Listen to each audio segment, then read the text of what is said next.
এই ভিডিওটা না অনেক দিন হলো গ্যালারিতে পড়েছিল। অনেক দিন বলতে ২-৩ দিন হলো গ্যালারিতে পড়েছিল। তো ভাবলাম আজকে এই ভিডিওটাই পোস্ট করি। কারণ এদিকে এত গরম পড়েছে যে ভিডিও করার মতন আর মানে সময় হয়ে ওঠে না। সময় বলতে কি মন করে না। এতটাই গরম যে কোনোভাবে সেজেগুজে ভিডিও করব। আর তোমরা তো জানোই যে গোয়াতে কত পরিমাণে গরম, আর এখানে সারা বছর গরম থাকে। কোনো সময়ের জন্যও এখানে ঠান্ডা পড়ে না। এখানে গরম আর বৃষ্টি এই দুটো ছাড়া ঠান্ডা কোনো সময় থাকে না। তো যাই হোক, আজকে একটা স্পেশাল দিন। আজকে বাসন্তী পুজো।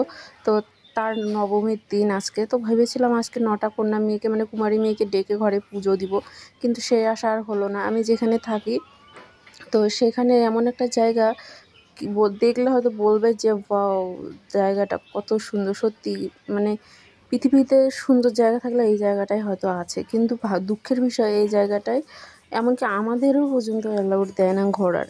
আর বাইরের লোক কী আসবে আর কি তোমাদেরকে ভিডিও করে দেখাবো বলো। তো তার আগে আরও একটা আমি খুশির খবর তোমাদের সঙ্গে শেয়ার করি। আমি গত ১ মাস হলো আমি ইউটিউবে কাজ করছি। তো যাই হোক, আমার এত তাড়াতাড়ি ১ লাখের উপর আমার ভিউজ যাবে এটা আমি স্বপ্নেও ভাবিনি। তো তোমাদেরকে অসংখ্য ধন্যবাদ বন্ধুরা, ইউটিউব বন্ধুরা। তো তোমরা এত ভালোবাসা আমাকে দিয়েছো, সত্যি আমি একদম মুগ্ধ হয়ে গেছি। তোমরা ভিউজ বলো আর তোমরা ফলো বলো, লাইক বলো, যেই বলো, সাবস্ক্রাইবার বলো, যেই বলো, আমি যেটাই হবে আমি সেটাতেই অনেক খুশি। কারণ যেন আমার কাছে, আমি ফেসবুকে ভিডিও করছি কমসে কম ৭-৮ বছর ধরে ভিডিও করি, কিন্তু এখনও সত্যি কথা বলতে ১ পয়সাও আর্নিং করতে পারিনি। কেন জানি না, কী কারণে হয় না আমি সেটাও জানি না। তো যাই হোক, মাঝে মন ভেঙে যায় যাওয়ার জন্য ভিডিও করা বন্ধ করে দিই। আমি যেমন পারি তেমন করেই করি। আমি যেরকম সাধারণ আমি সেইভাবে করি।